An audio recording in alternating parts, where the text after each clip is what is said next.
It's actually we're actually getting treated like Chinese people now. You know, like when they said in China, like they like used to block off the internet from people, so you couldn't read anything, and they restricted what Chinese people could see on the internet and what websites they could go onto. Well, I'm just basically this is like a news. This is like just like a newspaper website telling you the news, right? And I'm getting these website addresses just like American news websites, right? From basically, I'm in some of the Stop Cop City groups that's following what's happening, like some of the chat groups, and they're putting links to newspaper stories. And when I'm going onto some of these websites now, these newspaper stories, I can't actually read them. It won't let me read them. It won't open the website.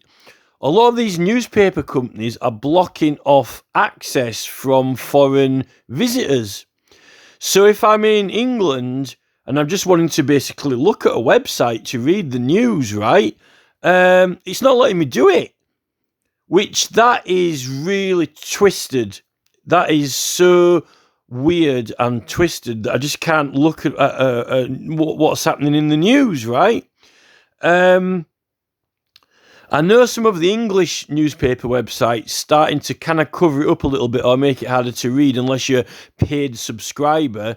But that's mainly because they don't want people copying and pasting the stories and stuff like that. And they kind of want you to subscribe. But on the most part, you can read them, or at least not. You can go to another newspaper website that's got the same story or similar story. But these ones in America are blocking off all access to foreign visitors.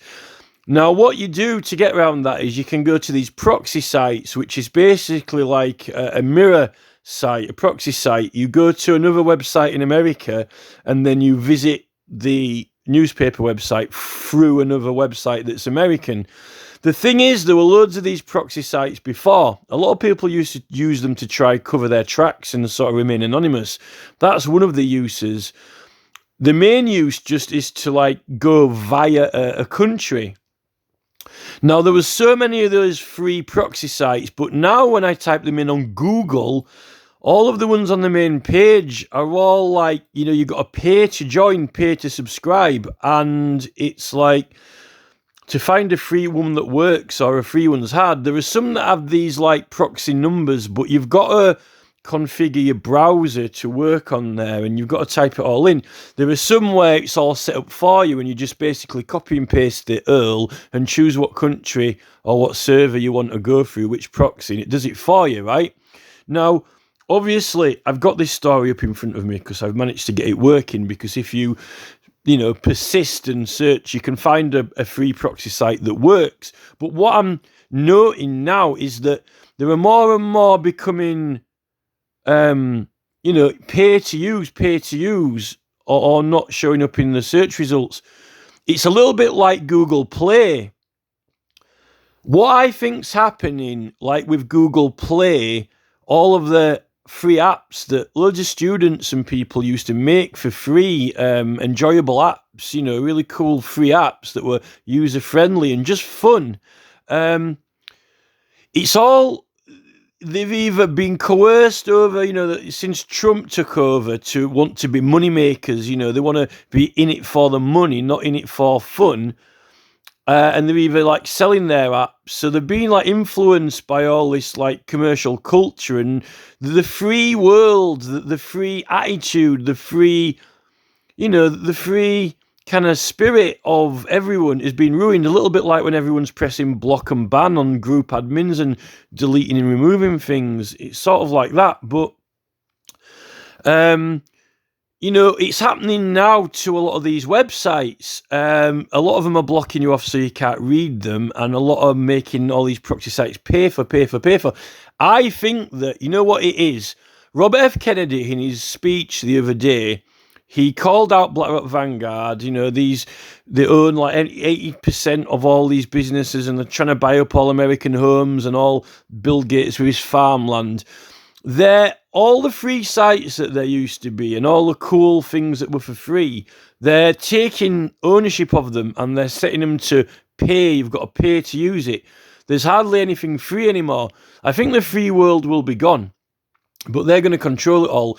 They're saying they want to create this world where you will, own nothing but be happy. But you won't be happy if you can't use anything, because if you're not going to own anything, if you don't have any money, then it seems to me like they're already controlling information and blocking access to a lot of news sites off in America. I didn't know that because I've not really got any interest to look at any American news sites. But now that I'm going on these groups, like in Atlanta, and they're sharing all these kind of like American news websites, I'm like, I can't view these. I'm like, I feel like I'm in China or something, But anyway, that's just like the point of even being able to go on here and read this. But so what's happening in Atlanta?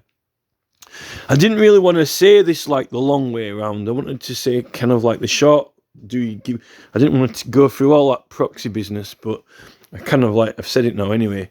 So getting back onto the subject, so I was been following what's going on with the Stop Cop City, but I just kind of stopped reading it for a few days, and I think it's now the 18th now. And I've kind of missed about a bit what's going on. What I thought was happening is that they'd got an extension on the petition to collect extra signatures because a judge said they've got some more days to go on the petition.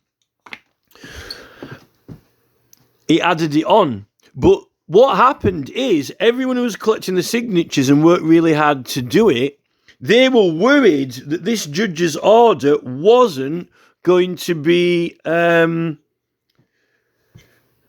valid, and that the extra time that this judge gave them was not going to be valid, so they wouldn't be able to use it. So what they did is they handed the petitions in early.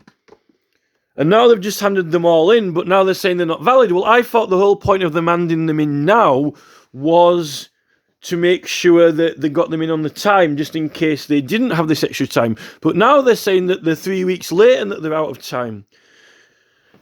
So I don't know if I really don't know what's going on, because someone keeps to be changing the times, but I think they handed them in also because they wanted to try and make them stop the construction work in the woodland, what they're doing, this Stop Cop City thing. But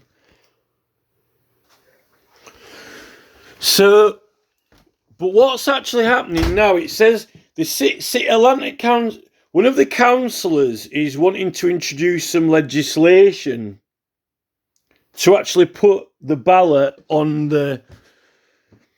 One of the councillors is wanting to introduce some legislation or something into the Atlanta City to actually get this on the ballot. But the question is going to be, do they want to build Cop City somewhere else? Not, do they not want to build Cop City at all? And all of the activists who have been doing this petition have been doing it to try and stop it completely, just stop it altogether. So it seems like they're trying to get out of trying to stop Cop City altogether, and they're trying to do something to just get it built somewhere else. Sources on the City Council say the ballot question as described in the legislation is should the city discontinue work on the Public Safety Training Centre project in the South River Forest and relocate the facility to another location within city limits. So the council are trying to put a question on there just to move Cop City to somewhere else and build it somewhere to another location, not stop it at all. That's what they're trying to get on the ballot. They're going to introduce that legislation, but this is not what people have been petitioning for. The people have been petitioning for stopping it altogether.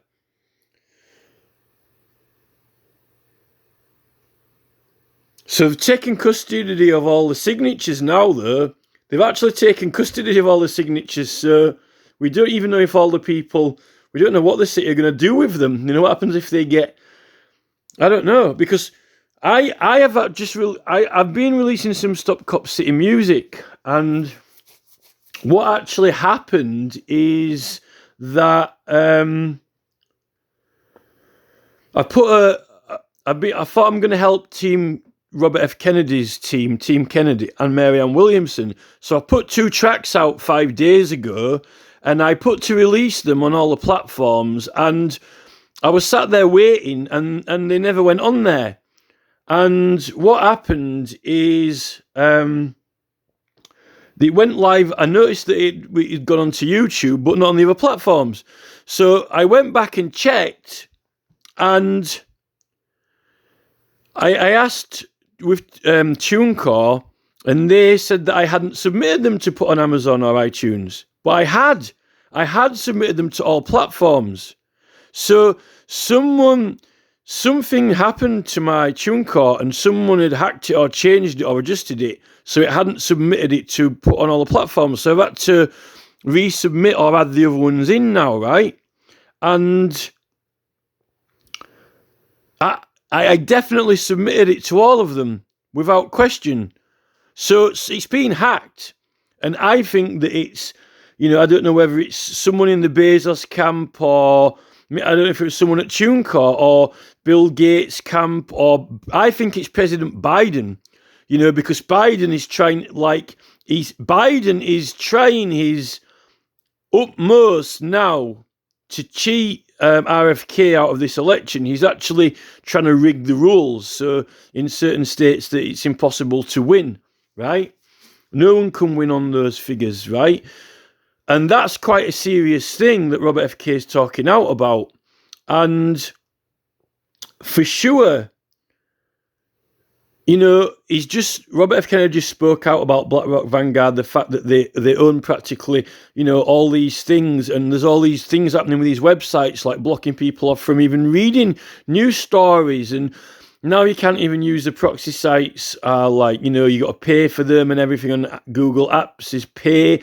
I've just had updates on my phone now that it's looking at all my images. You can't turn off this Google Scan to scan your images, or else I have to deactivate my onboard generic image app and edit an editor. I've got to turn my image editor off, so I can't even edit images if I don't want Google to look, because Oppo have kind of teamed up with Google. Now, the only other way you can edit images is if you go onto Google Play, and all of those will be free apps that you have to pay for the full app, but they've got all spyware on as well, and I think a lot of those have been bought out and they've all got Google Ads on. So then you have to grant access and permission to your files, but you shouldn't have to grant an access permission to Google for your files for your generic onboard one.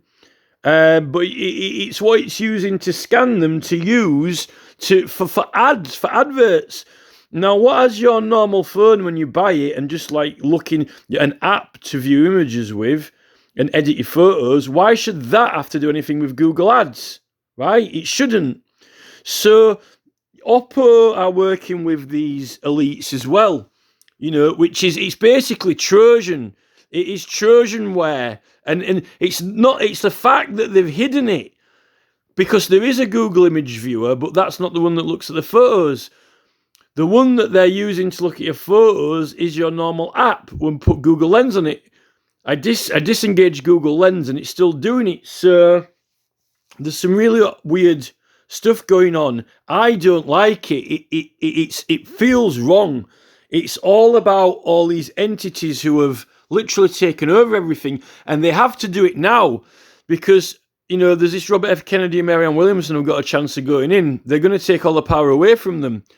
And I think that if they can't stop them, I think that they're going to use Putin and end up starting a war to intervene in RFK Marianne Williamson's chances. And I submitted those tracks that Marianne Williamson and RFK won, and someone did something to it. They hacked it, and they've been trying to stop me releasing. Something was going on when I was trying to release the other music as well. I didn't manage to get the album out. I've got it. It's on Bandcamp, but not on the other platforms, not the full album. So someone it's the anonymous people, the anonymous hackers, but not the normal anonymous hackers who are meant to be opposed to all this elite. It's the anonymous hackers of the elite who are doing it to stop us. It could be CIA, because the CIA are meant to be opposed to Robert F. Kennedy. And they haven't even given him his protection that he's meant to have when he's running for president, you know? So, I've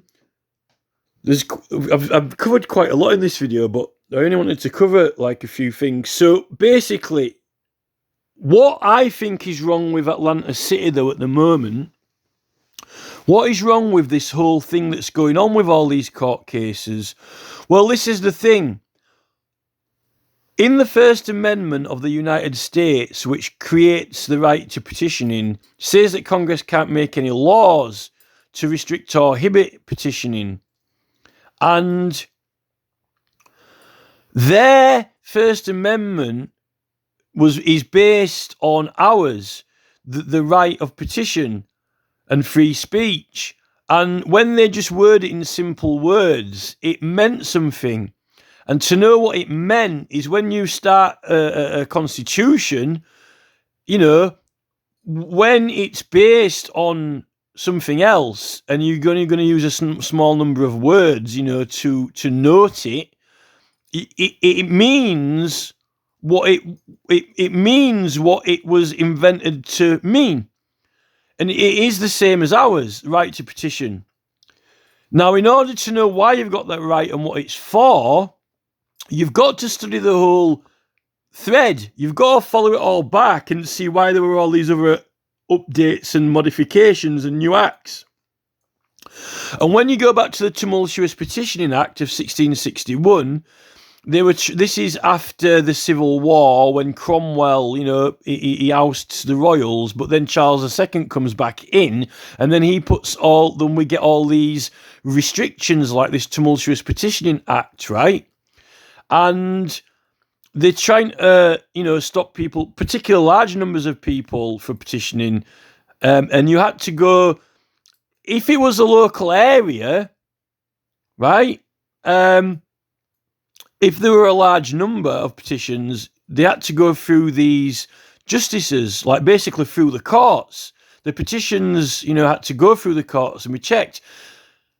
And they put a stop to all that. And they were trying to also prosecute people for, you know, misbehaving in public. It says that. So all this public action, debates, protest, and misbehaviour, and all the things associated around that, and the free speech, they are all recognised as falling under when we're talking about petitioning. So when we create this law that's all prosecutions are illegal, it does mean all of them. But also they were trying to charge people money for submitting them, and all sorts. It says that the courts are not to get involved in petitions because it's a matter for the council authority and the government. So, and because you can't be prosecuted, there wouldn't be any criminal cases. I really, really, really think that in America now, when they've got all these rules they're making people, like time limits or things like that, or you've got to have witnesses, what they're effectively doing are trying to make up loads of awkward rules or regulations which aren't even the same from state to state. Now, that is exactly what was going on here in England. You know, they were trying to charge people money. If you read that Professor Karen Bowie paper, they were trying to charge people money for submitting petitions or just like, you know, making it hard for them. And that's what basically, you know, even Robert F. Kennedy in this election now, they're changing the rules. I don't think that the authorities want people to be able to easily go about collecting signatures. That's why, you know, Messenger on YouTube, Facebook has been really difficult to collect signatures. It's this elite, you know, they have, you know, assumed all this money and power through control of everything, not letting us use, you know, the services and functions for us. Although we used to have, like, you know, BT, you know, it used to be public owned and so forth for phone calls, you know, and the mail and things like that. So I truly think that if you interpret the First Amendment, that just the simple lines that it means, you've got to understand what it's referring to and what the understanding of it is and why. And when you've got to unpack it, basically. You've got to unpack the whole, the whole history and archive of it, which is condensed into just one line in a sentence, right? And I think that you will find that all of these ridiculous rules and procedures and, time limits and anything else that's making it hard, if not impossible, to do it are actually illegal. And also the convictions and prosecutions against the activists, even if they are being somewhat rebellious or whatever, at least through the courts, it's actually meant to be the parliament, and the committees that decide all these matters and hear the cases, not the local courts. And we're meant to have immunity anyway, because you're policing policies.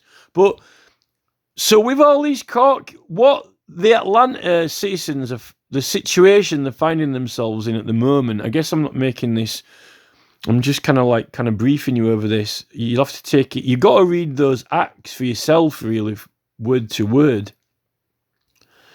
But essentially, it is absolutely clear, without a doubt, that in Atlanta, they're being messed around. They really don't know where they stand, and they're having to go these legal cases and courts who are making a judgment, then someone else says it's not valid, then it's getting knocked back and forward between the council and the courts, and then they're bringing legal cases. The people on the city and the council are a facilitation role. They're facilitating process.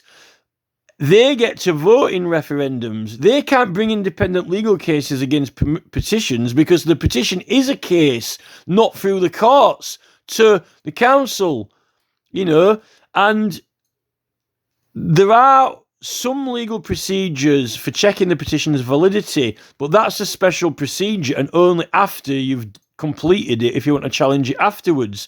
There is not meant to be, it doesn't actually intervene in the process. It's meant to be for, if after it's completed, because that legal process is one complete process. The Atlanta people are being messed around, and all these laws are meant to prevent this. So you can't. This is why, you shouldn't be having any legal cases and having to claim, rights or federal question law or whatever, if you have or haven't got the right, because you shouldn't have to defend.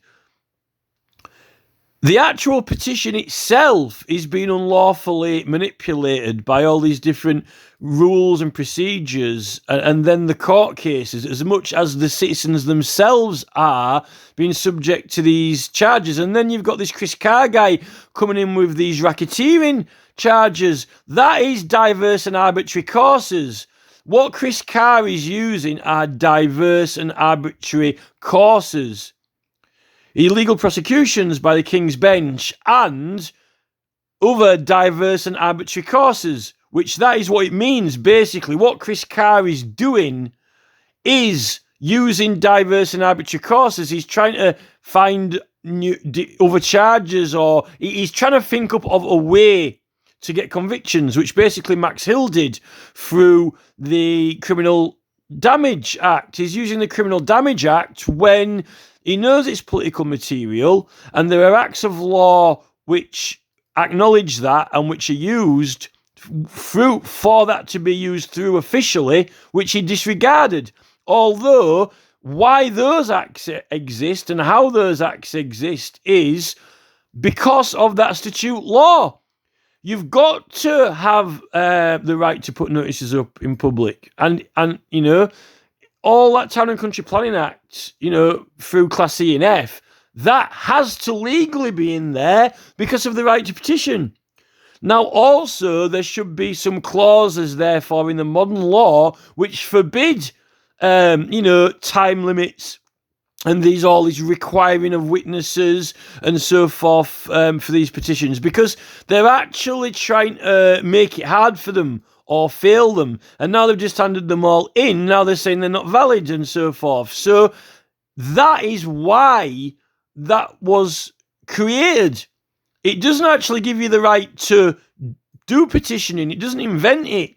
I don't know why we have to keep saying that it doesn't invent it, because before the 1661 Tumultuous Petitioning Act, before the right to petition, you have got petitioning the king and Parliament, even calling parliaments.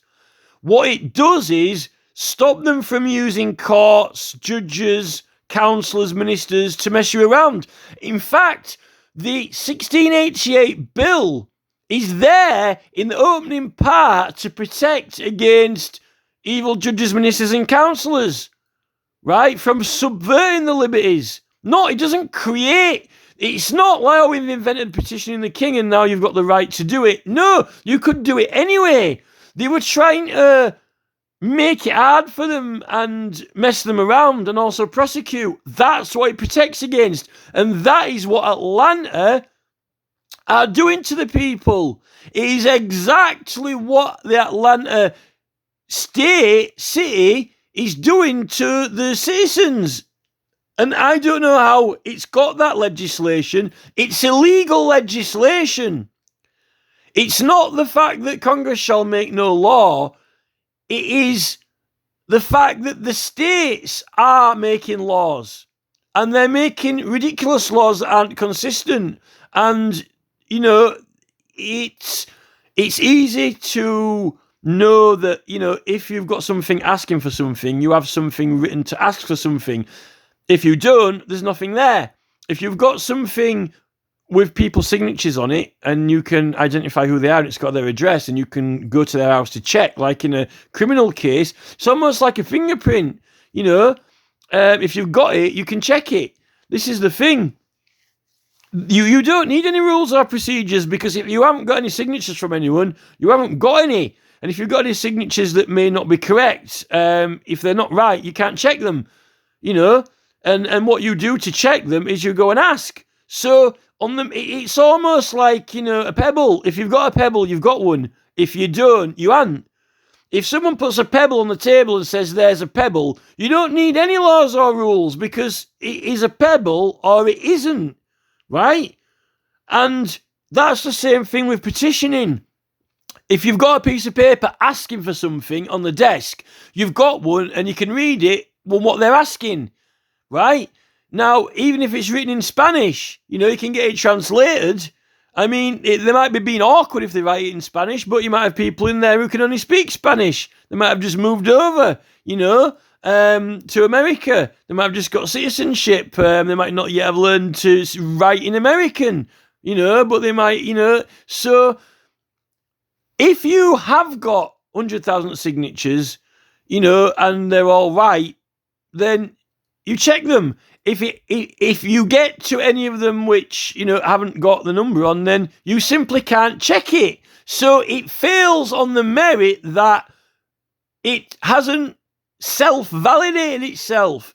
If you go to the trouble of writing someone's phone number down, then you've done a favour, because then someone can check it, because they can ring them up. It's like the pebble on the table. If it's there, you've got it.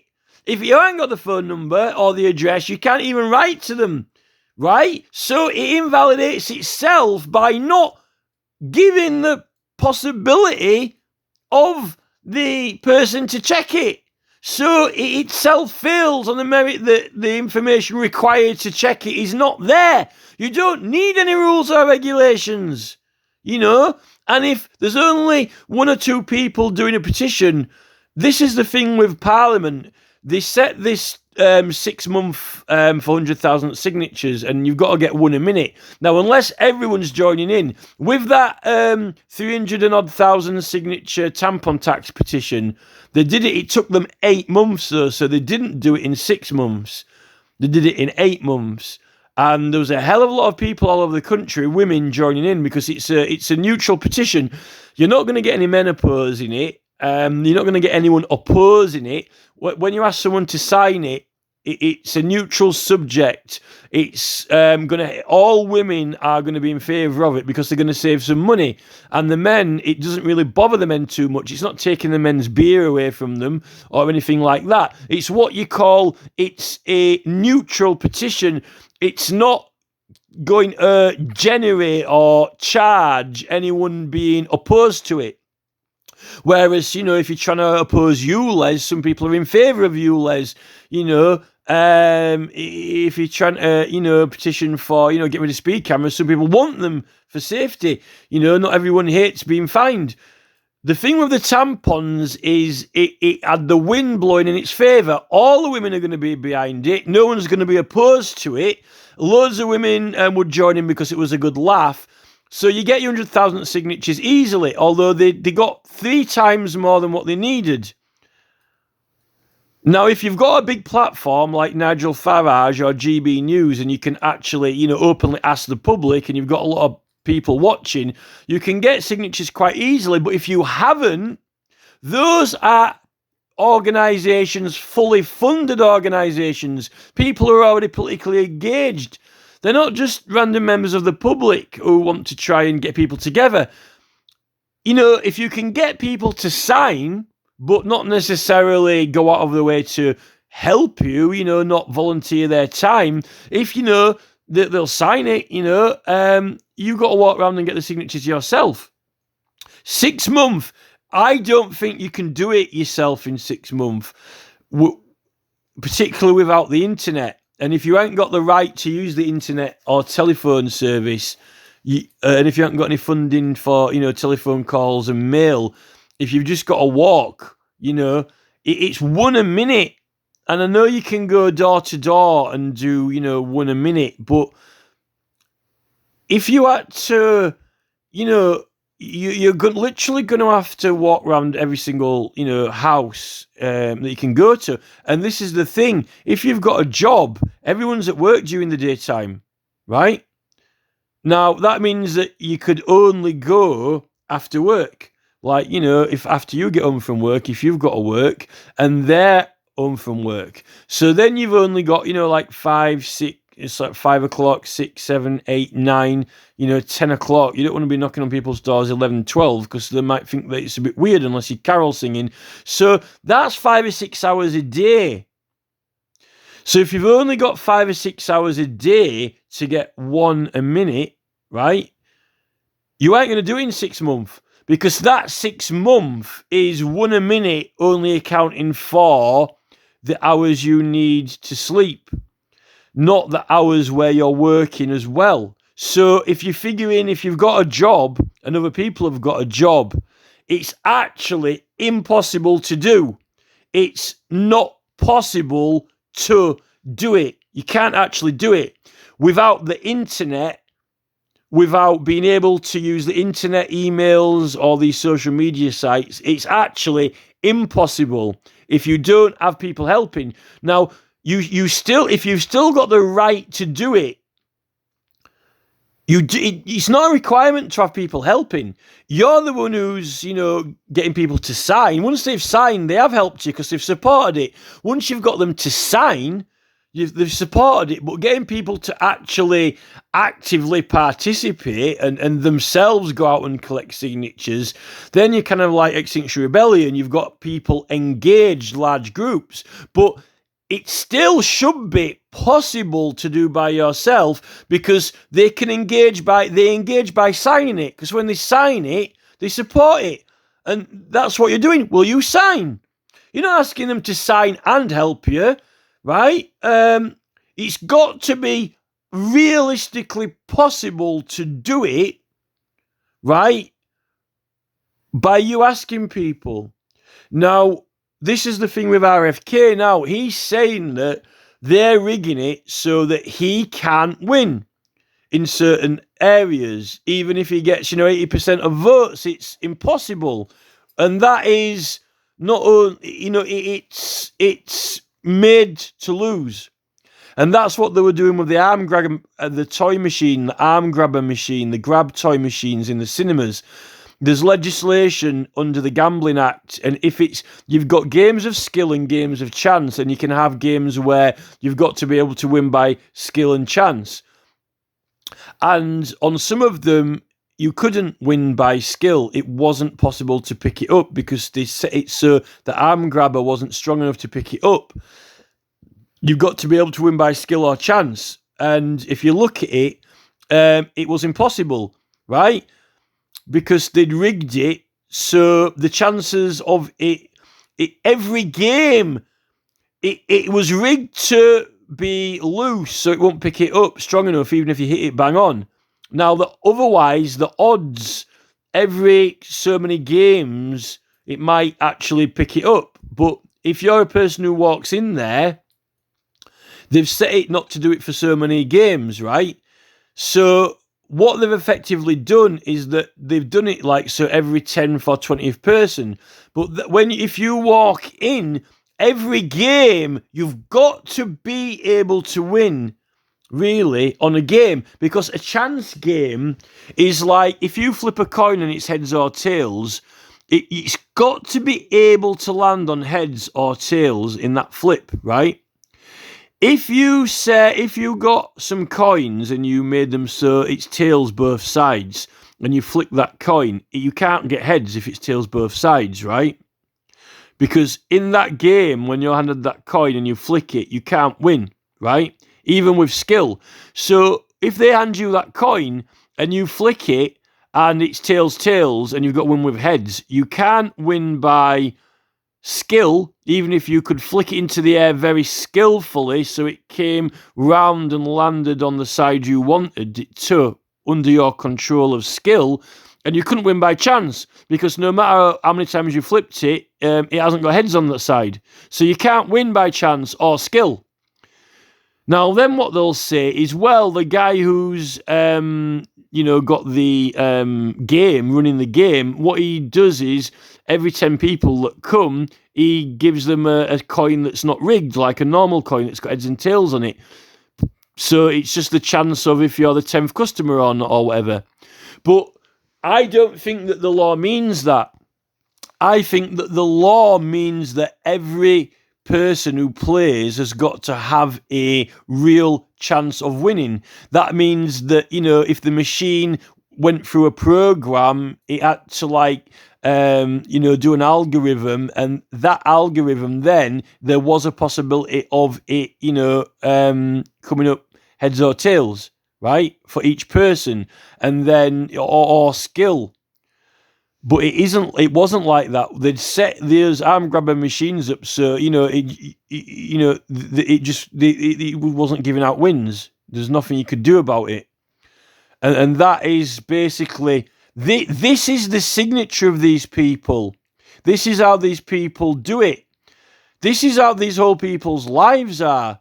This is what Biden believes in, cheating. This is what, these people do when they make money, when they make their machines, and, even when they're selling products, and when you get on their diets and eat their food, you lose because, if you use Corsadil, it's killing your gut bacteria. If you brush your teeth with Corsadil, if you eat their burgers, you're not getting nutrition. You're not going to have a microbiome. Sperm counts are going down. These people are setting life so they win and we lose. And this is it in these petitions in these local councils, and everyone knows it now. The law is clear. Going back to the subject of the petitioning, if you understand and read the 1661 Act and the Professor Karen Bowie research and the full words of the Tumultuous Act and the 1661 Act and the Scottish one, and read them properly, all these laws to protect your liberties, they're there to protect you from cheats. There's, like people bribing magistrates and so forth, or magistrates, being given gifts. You're not allowed to do that. But what you find is you've got this like Emma Arbuthnot and her husband, who are, head magistrate in London, and they're in with all these shares and stocks. And Nancy Pelosi, really, If you look at the Bill of Rights, and judges can't be given gifts or money, to affect their decisions, right? Well, if you've got a judge, right, or ministers in government, and Rishi Sunak's like, why don't you invest in my company? You might make some money out of it, or some of these judges, why don't you come invest in my private company? I'll help you make some money, You'll be on my right side, keep me happy, And if you're a member of that political party of Rishi Sunak, the Conservatives, and they're wanting to put certain things through government, and they've got their own opinion how people should be treated and protesters and so forth, then if we've got rights and liberties and we go into a courtroom when we're not even supposed to be in a courtroom because we're meant to be immune, right?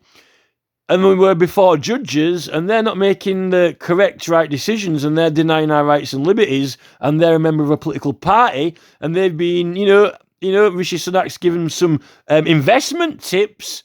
An investment tip. It's called a tip-off, a tip, right? Oh, I could give you some advice, magistrate. Why don't you invest in my company? It could pay off very well for you. Could be very profitable. That's a good tip. I'll give you some gambling advice, gambling tips, right? Is that not a gift?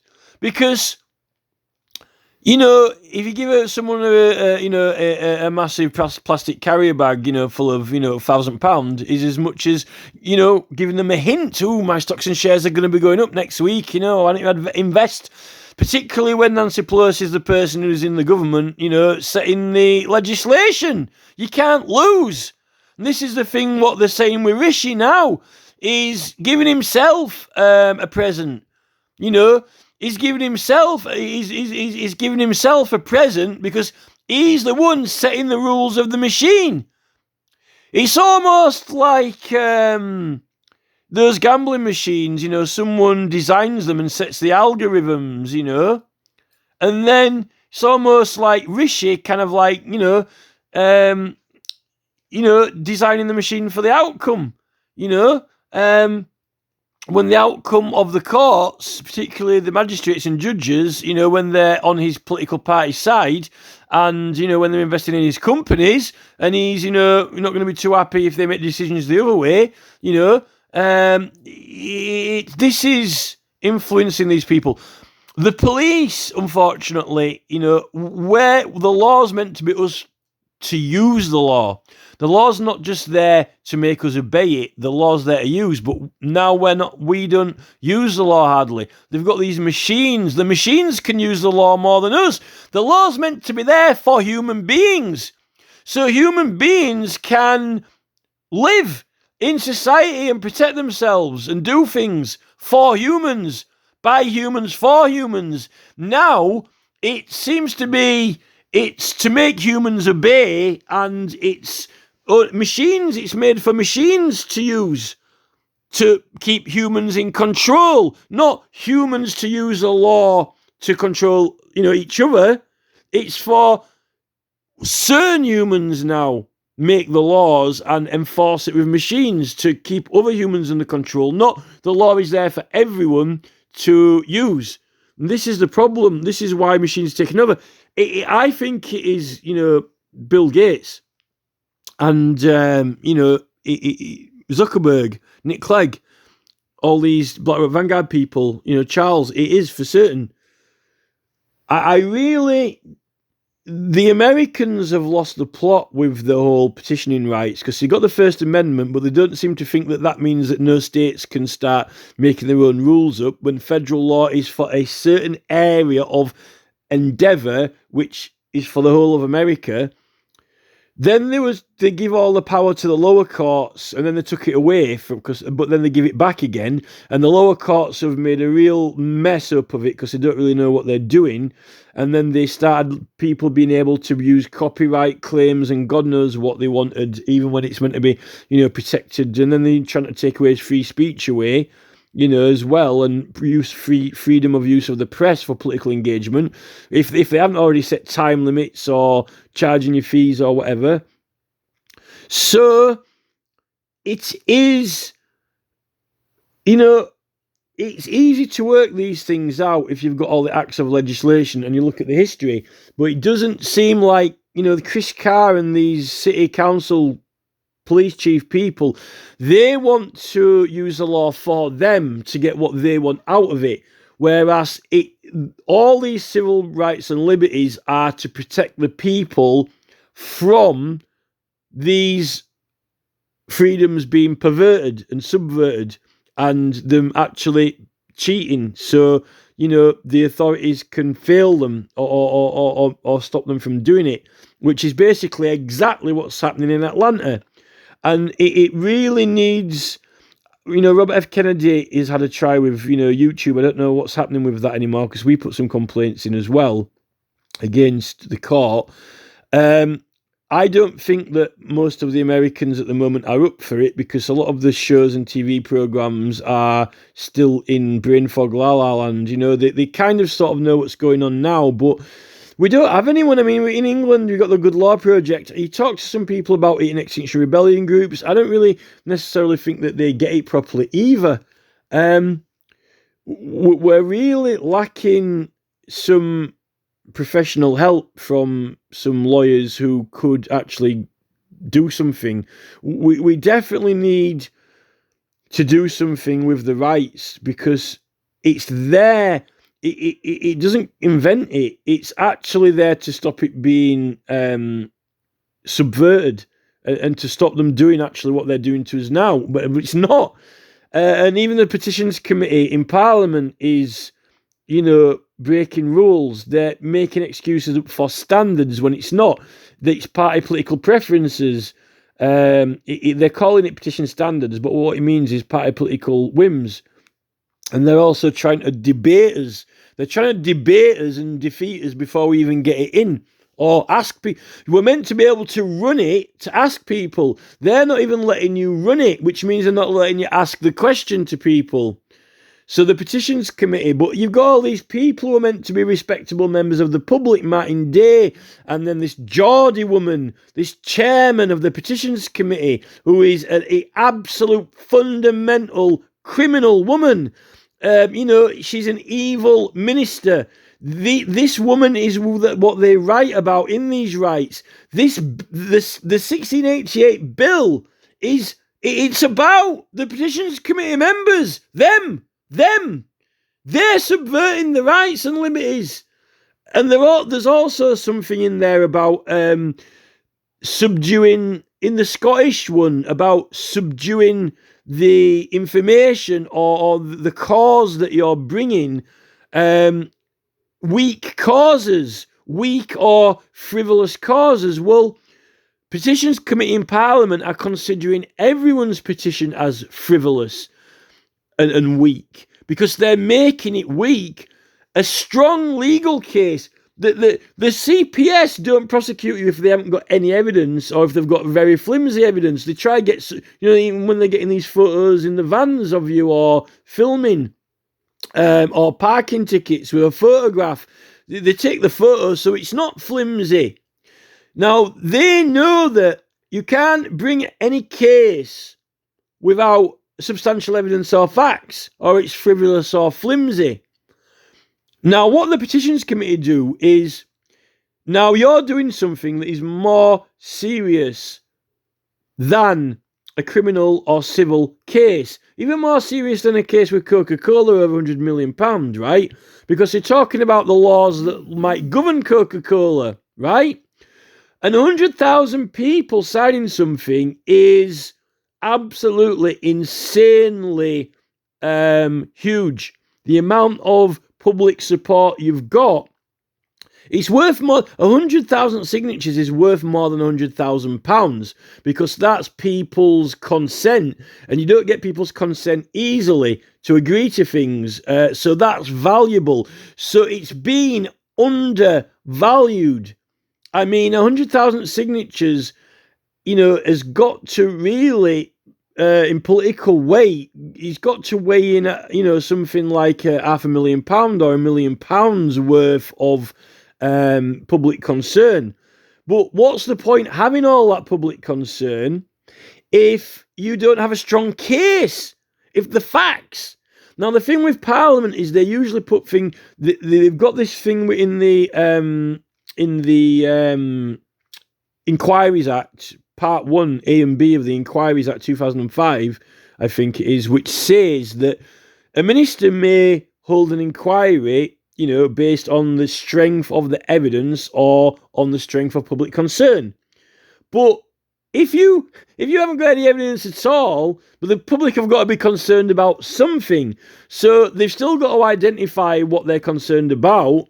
It's not just pure. They don't just sign it. It's got no. It's not. People just don't sign their name on a bit of paper and say, "Wow, people are supporting something." But what are they supporting?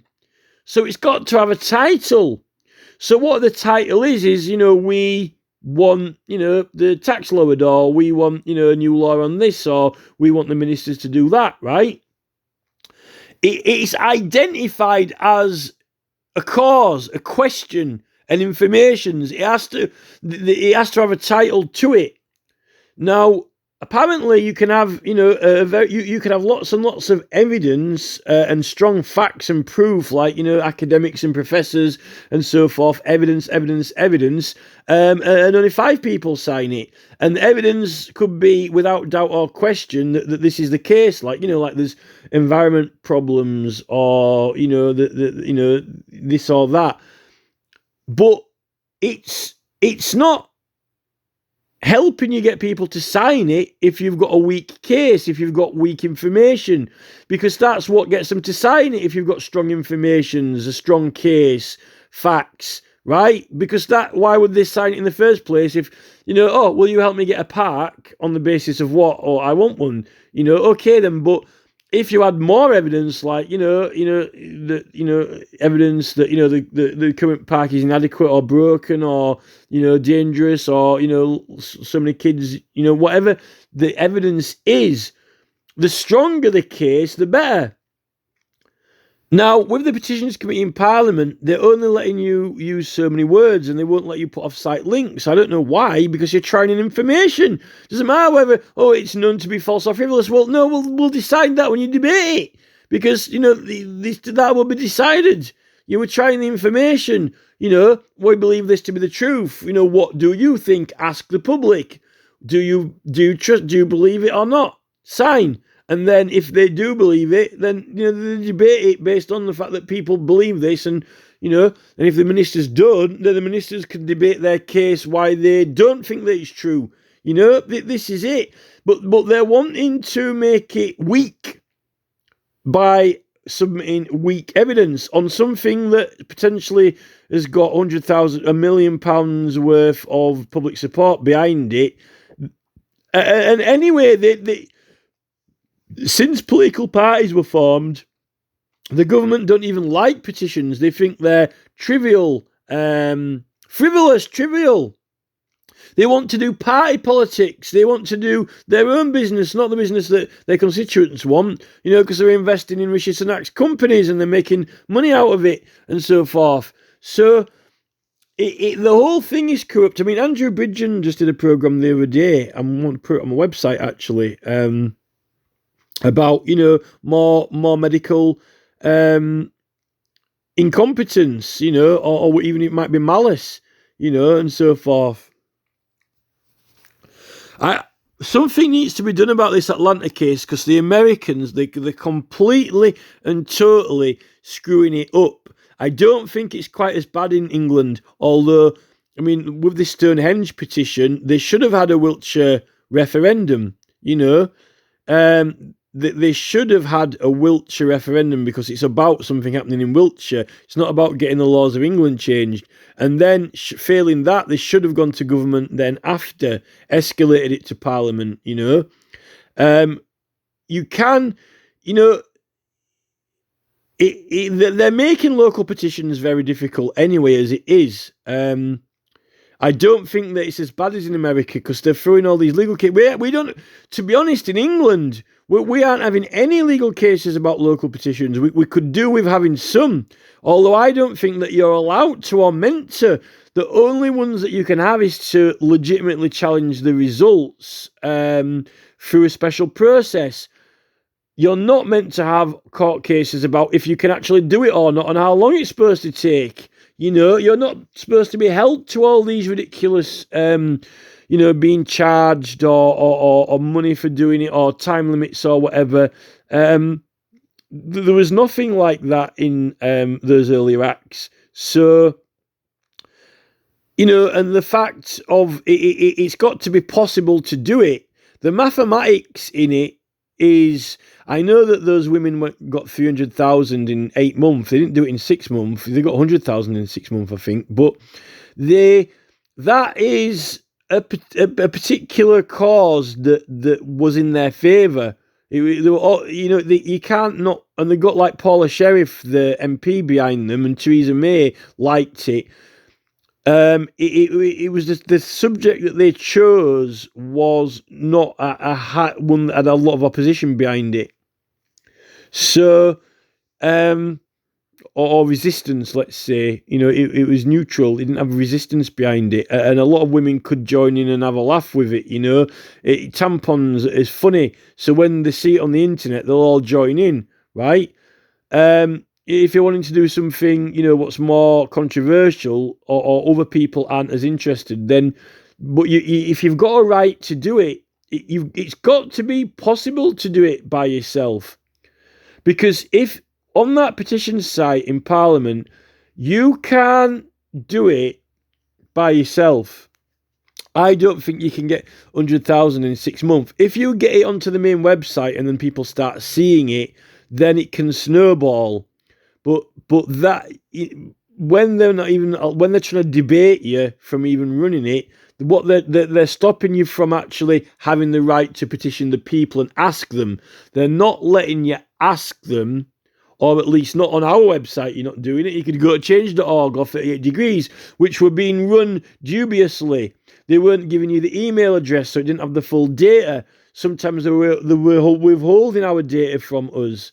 There were lots of issues with change.org and 38 Degrees that I've been actually on with, and that needs sorting out as well. The fact that, and then most of our MPs are too busy, with their own business on TV, going on GB News or Talk Radio or Russell Brand or whatever to really, even Andrew Bridgen, he's not in Tory party business now, but they've got their own, Reclaim Party agenda. I've included quite a lot in this discussion, which I didn't actually want to go on for ages. But, there's another video that I've just done, actually, which is a lot shorter, that's about, there's a clause in that Scotland Bill of Rights, in that Petition of Right, and it's very suggestive that it could be illegal for the police chiefs to force us, to blackmail us into admitting driving offences and accepting lower punishments without a fair trial. It could be illegal. That's what I've just found today, which I'm going to look into, and that would change everything. I always felt it was wrong, but I'm going to look into that. It would make all those NIPs illegal. But anyway, the whole thing is legal anyway, because the road signage was set up unlawfully, and it is racketeering, so